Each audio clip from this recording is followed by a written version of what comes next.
Great, thank you.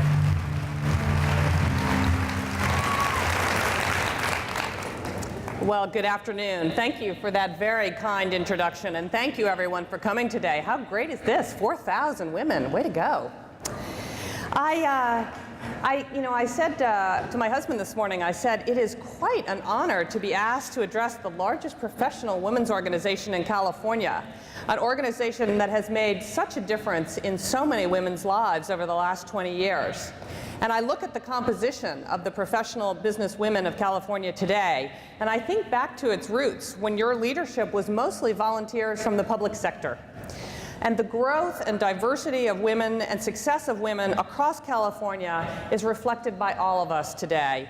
And it's volunteers, it's small business owners, it's top corporate executives, government leaders, opinion leaders. We're all here in this room, and that's a tremendous mark of achievement. So congratulations to everyone who's here. But of course, the journey is ongoing. And we have come far, but we need to go farther. And that's why we're all here today, to unite, to educate, and inspire one another. And I'd like to just recognize and thank Ann Barlow, Chairman of the Board of PBWC, and Chris Yelton, the Executive Director of PBWC. Thank you for all your work, and congratulations on this event. And finally, let me acknowledge Congresswoman Jackie Speer, the founder of this organization. PBWC was her vision. She's a remarkable person, one of courage and conviction, and she has done more for California than we can ever repay. So thank you, Jackie, and let's give Jackie a huge round of applause.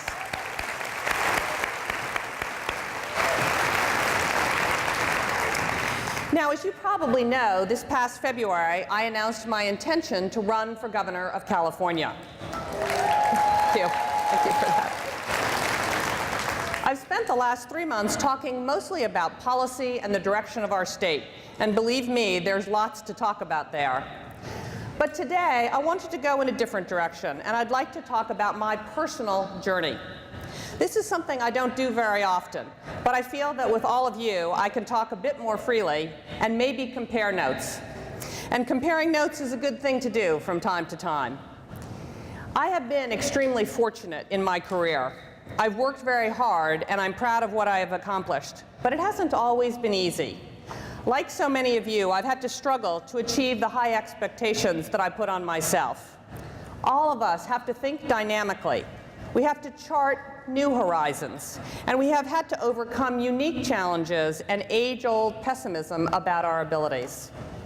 But perhaps the biggest challenge for me during the past 30 years has been the struggle to stay true to who I am and to what I believe. It seems as if the values that define us are always under siege, and I believe this is especially true for women. Values are the composition of our humanity. They're our ethical DNA.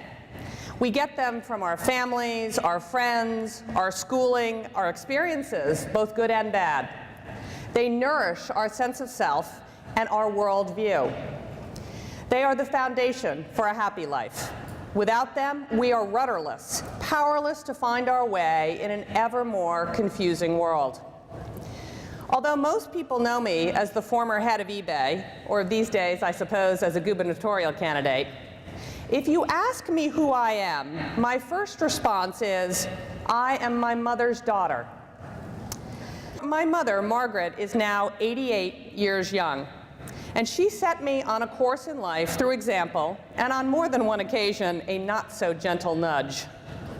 The image of Mom that I most cherish is the one of her wearing coveralls, hands dirty, greasing a truck engine.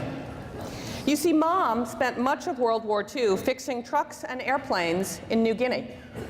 That's right, Rosie the Riveter sort of paved the way for Meg the manager.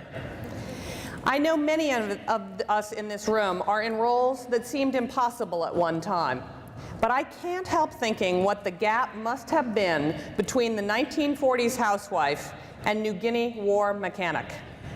Now, mechanic was not the initial plan. My father was in the Air Force in Guam. My mother decided to volunteer for the Red Cross and was shipped to New Guinea. The base, however, was short of mechanics, so Mom jumped in to help. She knew nothing about being a mechanic. She'd never looked under the hood of a car or fixed anything with a wrench. But she knew that's where the critical need was and where she could make the biggest contribution. The learning curve didn't stall her, but in fact, it fueled her. And I know we can all relate to this. By the end of her tour, Mom was a fully certified mechanic, and to this day, she still talks about overhauling Jeep engines faster than the men.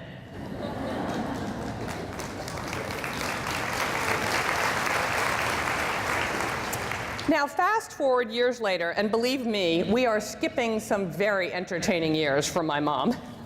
And my mom finds herself at the center of US diplomacy.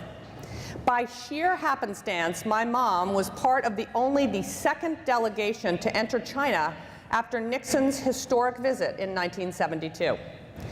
You may recall that this delegation was led by actress Shirley MacLaine. MacLaine was assembling a diverse group of American women to explore China and make a documentary film called Women Hold Up Half of the Sky. She wanted the group to be representative of all walks of American life. And Shirley MacLaine literally needed, quote, a rock-ribbed Republican who could wear a peck-and-peck suit. And Mom fit that role perfectly. And with only a few days' notice, she jumped at the opportunity to take the trip. Now, this was groundbreaking stuff. Remember, China at the time was still mostly closed to the world.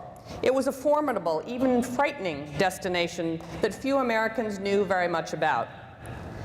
And I will say the trip was an awakening for her. Mom had settled down with Dad after the war, but the journey to China brought out the mechanic in her again. She saw professional women, technicians, artists, women following different paths, both in the American delegation and in China. And she began to understand the opportunities that were available to her, to me and my sister, and so many other women.